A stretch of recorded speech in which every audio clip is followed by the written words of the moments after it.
Okay, so let's just talk for a sec. Last week, it became official. Canada is in a recession. And honestly, if you've spent the last couple of years feeling like you're barely keeping your head above water while every headline keeps telling you the economy is doing fine, this probably wasn't exactly shocking. But here's the thing. The Calgary housing market isn't telling one story right now, and it hasn't been for a while. It's telling two completely different ones. Depending on what you own, what you're trying to buy, or where you live, this month's numbers are either really encouraging or they're kind of brutal. And that's the part nobody's talking about. Because if you just look at the headline, Canada is in a technical recession, you'd assume Calgary real estate got hit across the board. That's not what happened. Some parts of the market are feeling it hard. Other parts barely noticed. So instead of giving you another hot take, I'm going to show you exactly where the recession has already shown up in Calgary's housing market, where it hasn't, and how to tell which side of that line you're actually standing on. So first, the recession. Real quick, because the spin started before the ink was even dry on this thing. It is real. 2 quarters in a row of the economy shrinking. That's literally the textbook definition. Done. But watch how they soften it for you. You're gonna hear that per person, the economy actually grew a little. And okay, that sounds kind of fine. Here's what they leave out. The only reason that per person number looks okay is because our population is shrinking. People are leaving. That is not strength, you guys. That's people either like giving up, walking out, immigration, and they're out here dressing it up like it's some kind of win. That's the part that genuinely gets me. Oh, and quick heads up, because this one tripped me up. You might see 2 different GDP numbers floating around. The recession one is the main quarterly number. There's a second one that ticked up a tiny bit, but only because of one-off stuff, like the postal strike ending. And that same report also showed home building drop to the lowest it's been since 2024. So they don't actually disagree. One of them just makes like a prettier headline. Jobs, and this is where it gets kind of interesting because the story actually just flipped. So the May numbers come out and they're good.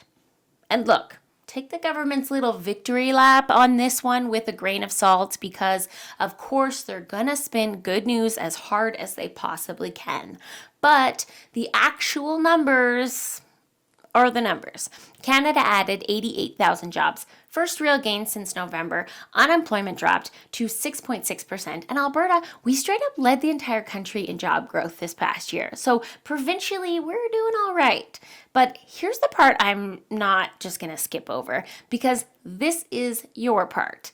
One good month does not erase the 4 rough ones before it. The country was bleeding jobs from January all the way through April, and right here in Calgary specifically, our unemployment is still sitting at around 7%, which is above the provincial number. So the province is doing better than the city is.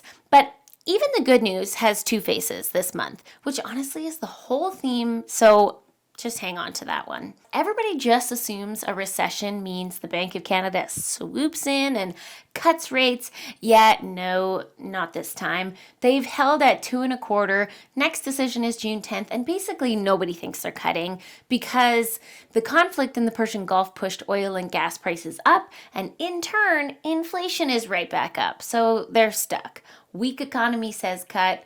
Rising prices says absolutely not. So if you're hoping the recession will hand you some mortgage relief this summer, unfortunately, I wouldn't hold my breath. Okay, so that's the backdrop. A real recession, a job market that's just barely starting to turn, and no rate relief coming. Now, here's where those 2 sides I keep going on about actually show up. Let's talk about sales. In May, we had 2,162 homes sell. That's down 16% from last year and pretty much flat from April. And remember, May is supposed to be one of our busiest months of the entire year. So being down 16% in our strongest months tells you demand has cooled, mostly from that rough start to the year we just talked about. People just didn't feel ready to move. New listings were at 4,226, down 13%, so sellers backed off too. Just not as much as buyers did. Like roughly half of what came on the market actually sold. And when more buyers leave the table than sellers do, that gap's got to pile up somewhere. And this is where the two-sided thing really kicks in. Inventory was at 6,752, basically flat versus last year, but about 11% higher than normal for this time of year. And almost all of that extra stuff, apartments and row homes. Detached inventory is actually down. So it's like we don't even have one market. We've got the higher density piling up while the top semis detached homes stay tight. Months of supply, which is just how long it would take to sell everything on the market if nothing new came on at our current pace of sales. We're at 3.12, up from 2.64 last year. Citywide, that looks balanced, but the average is, I'm straight up lying to you, detached is at 2.5 months. That's still tight, still like a seller's market. Apartments over 5 months. That is a buyer's market. Full stop. And there it is, your two sides. If you're a first-time home buyer who's been priced out, sitting on the sidelines for years, watching everybody else get in, this is the first time in a really long time that the market is actually leaning your way.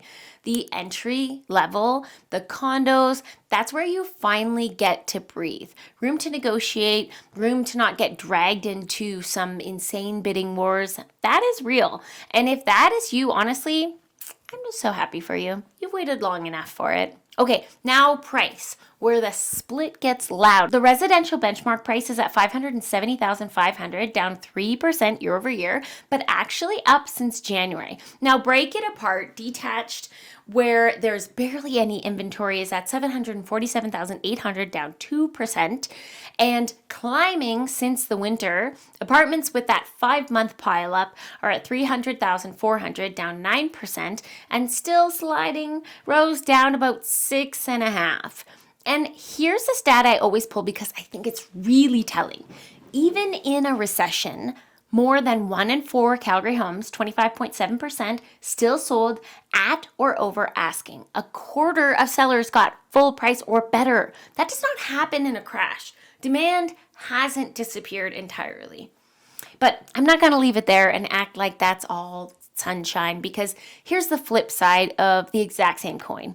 If your whole net worth is sitting in an entry-level condo or a place out in the Northeast or the East where prices are down 9 to 10%, this is hard. You did the responsible thing. You bought what you could afford, and now you're the one watching your value slide while the big houses just sit there holding steady. I'm not gonna spin that into some silver lining for you. It's a tough spot, and you deserve to hear somebody just say that out loud instead of trying to blow smoke up your ass. And then there's the person kind of stuck in the middle, the one thinking about moving up or moving on. Like if you've got a detached home that barely budged and you're looking at a bigger place, or maybe downsizing into a condo that's softened up, both sides of that move are actually kind of working in your favor right now. And I'm not telling you to do it, genuinely. That's your life, your timing, your call. I'm just telling you the math because somebody should lay it out there straight for you. And across the map, same story again. Weakest prices are in the Northeast and the East, the most affordable, most kind of condo heavy parts of town. Some of them down double digits. Strongest is the West, where detached is basically flat. So this thing did not hit Calgary evenly. It landed on the most affordable end, which is exactly the spot where people are already stretched the thinnest, which, yeah, that says a lot.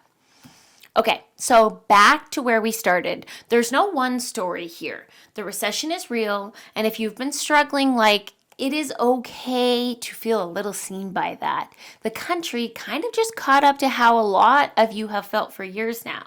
But Calgary held up better than the national headline. And not because nothing's wrong, but because the pain landed on the bottom of the market, not the top.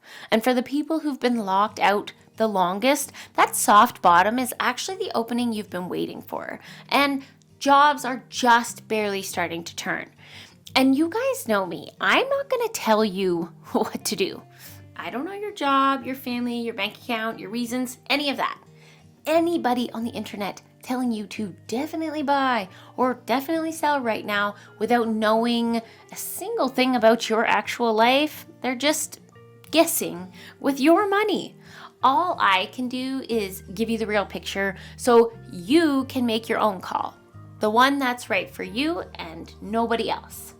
Okay, real quick, the important housekeeping part. I'm not a financial advisor, so nothing I just said is financial advice, and honestly, none of it is a personal recommendation for your situation either, because I don't know your situation, and every single one is different. Real estate is super local and it moves fast, so whatever you decide, base it on your actual life, not on a headline and definitely not on some YouTube video. The real estate part though, that's literally my job. So if you ever want to talk through your situation, the real one, not a generic one, that is what I am here for. If you have any questions, you can book a call with me in the link below. If you got any value from this video, please give it a like and subscribe if you want to see more from me. Thank you so much for watching. I really appreciate it, and I'll see you soon.